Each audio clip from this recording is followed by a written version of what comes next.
نحمده ونصلي ونسلم على رسوله الكريم اما بعد فاعوذ بالله من الشيطان الرجيم بسم الله الرحمن الرحيم وما خلقت الجن والانس الا ليعبدون صدق الله العظيم وصدق رسوله النبي الكريم الامين ان الله وملائكته يصلون على النبي يا ايها الذين امنوا صلوا عليه وسلموا تسليما اللهم صل على سيدنا ومولانا محمد وعلى آل سيدنا ومولانا محمد واصحاب سيدنا ومولانا محمد وبارك وسلم وصل عليه۔ حمد و ثنائے باری تعالیٰ کے بعد محترم سامعین و ناظرین، اللہ جل شانہ نے انسان کو اس دنیا میں بھیجا ہے اور اسے اپنی نیابت کا عظیم مقام اور مرتبہ عطا فرمایا ہے۔ انسان کو جب سے پیدا کیا گیا اس کے اندر ایک جستجو ہے، اور یہ جستجو فطری جستجو ہے، یہ نیچرل ہے۔ اس فطری جستجو میں وہ یہ چاہتا ہے کہ اسے اس جستجو کے اندر اٹھنے والے سوالات کا جواب مل سکے۔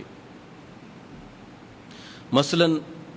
کہ انسان یہ چاہتا ہے کہ اسے پتہ چلے کہ اس کی زندگی کا مقصد کیا ہے۔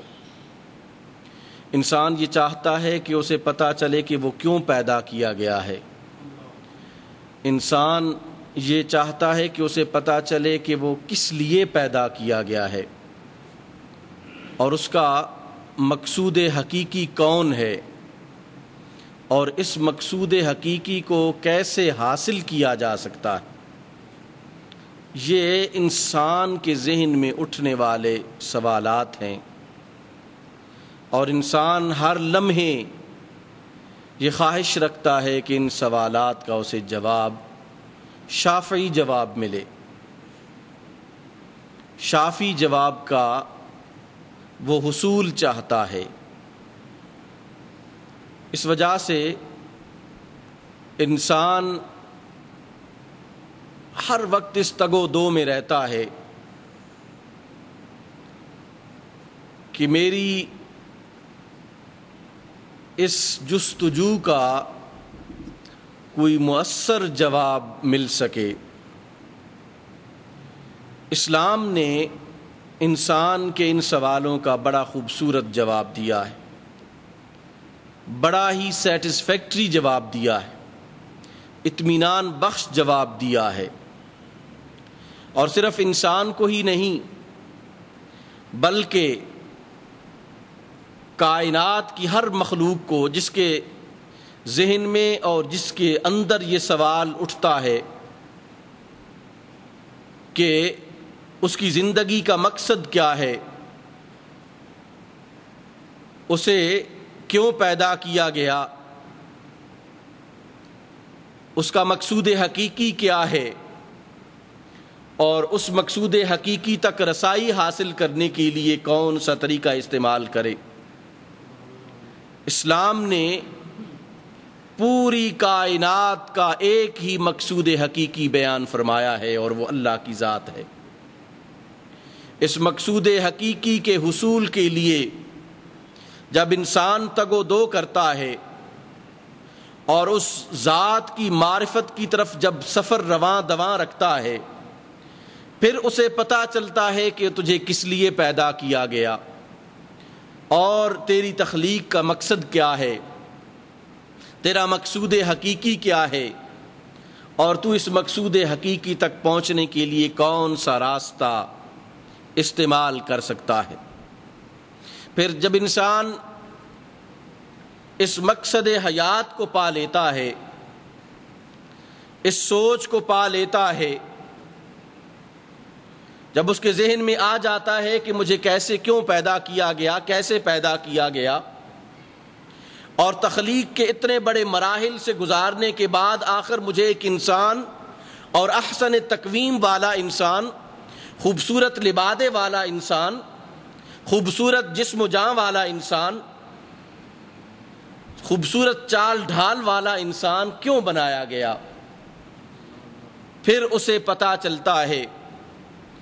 کہ میری اس تخلیق کا مقصد، میری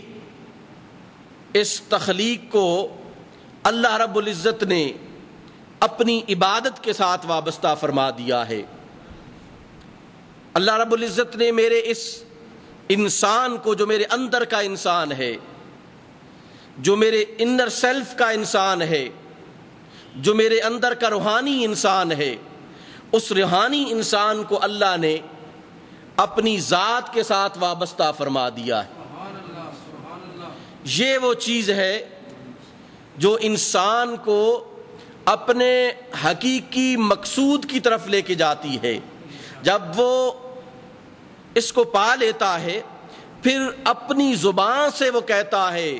الہی انت مقصودی ورضاؤک مطلوبی، کہ مولا تو ہی میرا مقصود ہے اور میری رضا کا تو ہی مطلوب ہے، کہ میں وہ ذات ہوں کہ جس کی تخلیق کا مقصد تجھے پانا ہے، میں وہ ذات ہوں کہ جس کی زندگی میں صرف ایک ہی بات ہے کہ اللہ کی رضا چاہنی ہے، اللہ کا مقصود بننا ہے اور اللہ کی رضا چاہنی ہے۔ اس چیز کو اللہ جل شانہ نے قرآن مجید کی خوبصورت سورہ زاریات کی آیت نمبر 56 میں بیان فرمایا ہے، وَمَا خَلَقْتُ الْجِنَّ وَالْإِنسَ إِلَّا لِيَعْبُدُونَ، کہ ہم نے جنوں اور انسانوں کو صرف اس لیے پیدا کیا کہ وہ ہماری عبادت کریں۔ اپنی جستجو کی تکمیل کے لیے ہم نے انہیں یہ راستہ بتایا ہے کہ مقصود میں ہوں تمہارا، اور اس مقصود تک پہنچنے کے لیے تمہیں عبادت کے راستے پر چل کے آنا پڑے گا۔ اگر کوئی دوسرا راستہ اختیار کرو گے مجھ تک پہنچنے کے لیے تو کوئی راستہ ممکن نہیں ہے۔ اگر تم مجھے پانا چاہتے ہو، اگر تم میرا ادراک چاہتے ہو، اگر تم میرے ساتھ تعلق قائم کرنا چاہتے ہو ایک مقصود حقیقی سمجھ کر، تو پھر عبادت کا راستہ تمہیں اپنانا پڑے گا۔ پھر وہ راستہ اپنانا پڑے گا جو صراط مستقیم کا راستہ ہے، وہ راستہ اپنانا پڑے گا کہ جو راستہ تمہیں اس بات پر مجبور کرتا ہے کہ تم اپنی سب سے قیمتی متاع کو، اس جسم کی قیمتی اور عزیز ترین چیز کو، جسے تم چہرہ کہتے ہو، جسے تم جبیں کہتے ہو، اس جبیں کو تمہیں میرے سامنے جھکانا پڑے گا۔ اس جبیں کو تم نے میری چوکھٹ پر جھکانا پڑے گا، تب جا کے تم اس مقصود کو حاصل کر سکتے ہو۔ اس وجہ سے جب انسان اس راستے پر چلتا ہے اور حق کا راستہ عیاں ہوتا ہے اس پر، جب وہ دیکھتا ہے کہ اب منزل مقصود قریب آ چکی ہے، جب وہ دیکھتا ہے کہ میں اپنے رب جو میرا مقصود حقیقی ہے اس رب کو میں پا چکا ہوں، تو پھر اپنی زبان سے وہ کہتا ہے ان صلاتی و نسکی و محیای و مماتی للہ رب العالمین، کہ میری نماز، میری قربانی، میری زندگی، میری موت، یہ تمام چیزیں اس رب کے لیے ہے جو جہانوں کا پالنے والا ہے۔ لا شریک لہ وبذالک امرت وانا اول المسلمین، اس کا کوئی شریک نہیں ہے اور اسی کا مجھے حکم دیا گیا ہے، اور اس تھیوری کے سامنے سب سے پہلے اپنے جبین نیاز کو جھکانے والا میں ہوں، انا اول المسلمین۔